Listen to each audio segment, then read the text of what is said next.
এবং সবাই যখন মৃত্যুটাকে ভীষণ ভয় পায়, আমি তখন হাসতে হাসতে আল্লাহর কাছে ভীষণ সন্তুষ্টি নিয়ে পৌঁছাতে চাই যে আমি একটা ন্যূনতম ওই জীবনটা লিড করতে পারলাম, যে আমি একটা ইনসাফের হাসি নিয়ে আমি আমার আল্লাহর কাছে পৌঁছাতে চাই।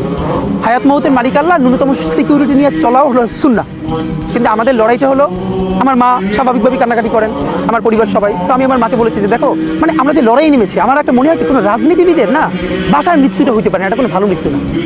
যিনি রাজনীতি করেন, যিনি লড়াই করেন, যিনি বিপ্লবী, যিনি সংগ্রামী, তার মৃত্যুটা হবে একটা সংগ্রামের মধ্যে দিয়ে, একটা রাজপথে, একটা গ্লোরির মৃত্যু।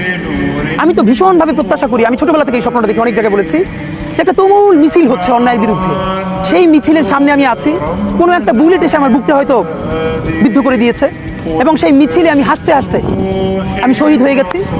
এবং সবাই যখন মৃত্যুটাকে ভীষণ ভয় পায়, আমি তখন হাসতে হাসতে আল্লাহর কাছে ভীষণ সন্তুষ্টি নিয়ে পৌঁছাতে চাই যে আমি একটা ন্যূনতম ওই জীবনটা লিড করতে পারলাম, যে আমি একটা ইনসাফের হাসি নিয়ে আমি আমার আল্লাহর কাছে পৌঁছাতে চাই।